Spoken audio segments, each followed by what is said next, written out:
Assalamualaikum warahmatullahi wabarakatuh. Perkenalkan, nama saya Asa Putri Aulia dengan NIM channel D021033 dari Program Studi D3 Perpajakan Fakultas Ekonomi dan Bisnis Universitas Jambi. Kali ini saya akan mempresentasikan mengenai konsep penghasilan dalam akuntansi perpajakan dengan mata kuliah Akuntansi Perpajakan dengan dosen pengampu Bapak Dr. Wilmia Eka Putra, SE, MSI. Yang pertama, ada definisi penghasilan dalam akuntansi.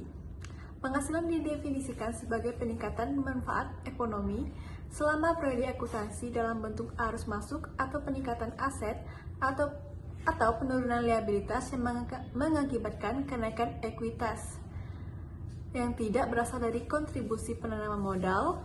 Penghasilan mencakup pendapatan revenue atau keuntungan dan gains. Pendapatan atau revenue sendiri merupakan arus masuk bruto dari manfaat ekonomi yang timbul dari aktivitas normal perusahaan selama suatu periode bila arus masuk itu mengakibatkan kenaikan ekuitas yang tidak berasal dari kontribusi penanaman modal.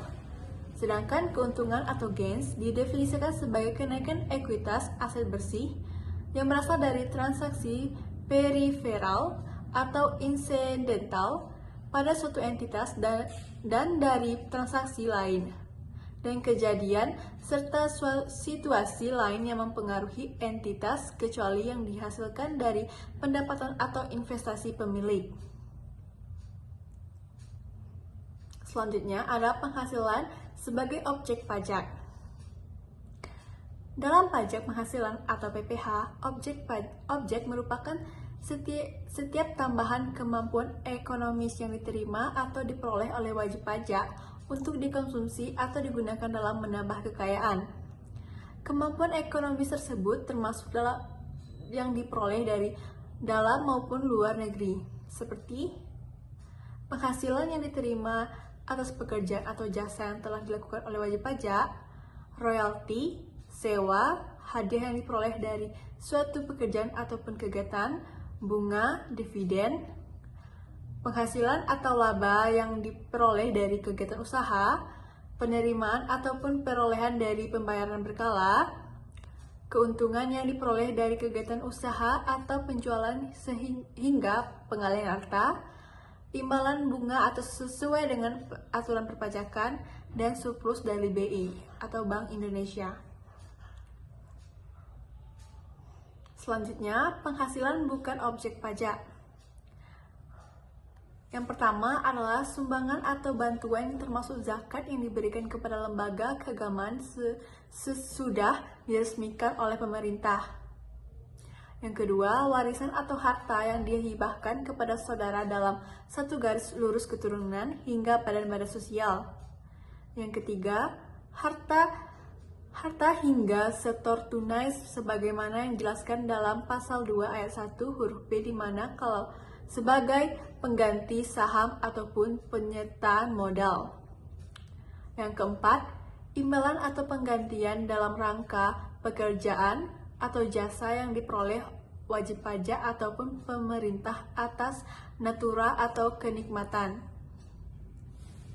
Yang kelima, asuransi kesehatan pekerjaan, jiwa, hingga beasiswa yang diberikan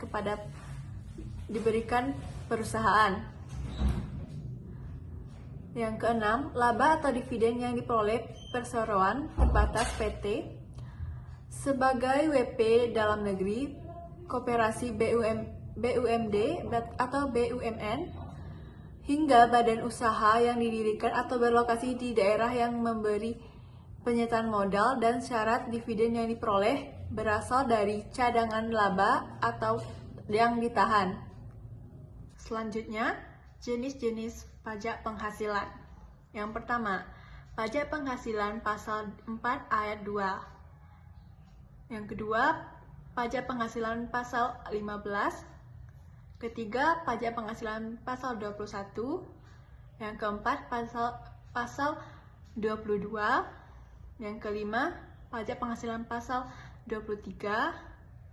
Yang keenam, pajak penghasilan pasal 24. Yang ketujuh, pajak penghasilan pasal 29, badan. Yang kedelapan, pajak penghasilan pasal 29, orang pribadi. Yang ke-10, pajak penghasilan pasal 25, badan. Yang ke-11, pasal 25, orang pribadi. Yang ke-12, pajak penghasilan pasal 26. Selanjutnya, penghasilan yang dapat dikenakan pajak bersifat final.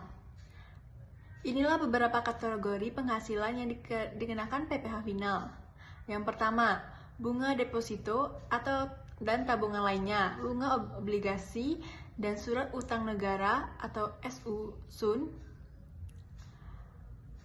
dan bunga simpanan dari koperasi kepada anggota secara pribadi. Yang kedua, hadiah undian. Pernah dengar istilah hadiah dipotong pajak ketika mengikuti sebuah undian berhadiah uang tunai? Itulah yang dimaksud dengan PPh final. Yang ketiga, hasil dari investasi atau trading yang dilakukan seperti transaksi saham dan sekuritas lainnya, transaksi derivatif dari perdagangan di bursa, dan transaksi penjualan saham. Yang keempat, hasil transaksi pengalihan harta seperti tanah, bangunan, atau keduanya bisa bersamaan atau berpisah, usaha jasa konstruksi, usaha real estate, dan pensewaan tanah atau bangunan. Intinya, penghasilan apapun yang didapat dari sektor properti juga termasuk PPh final. Selanjutnya, pengertian dari PPh final tersebut adalah pajak penghasilan yang sifatnya langsung diberikan kepada WP saat menerima penghasilan dan tidak akan dihitung lagi dalam SPT tahunan PPh, hanya melaporkannya. Jadi, si wajib pajak harus langsung menyetorkan PPh final, tapi tetap perlu melaporkan secara tertulis dalam formulir SPT tahunan. Sekian presentasi dari saya. Jika terdapat kesalahan penyampaian materi, saya mohon maaf. Wassalamualaikum warahmatullahi wabarakatuh.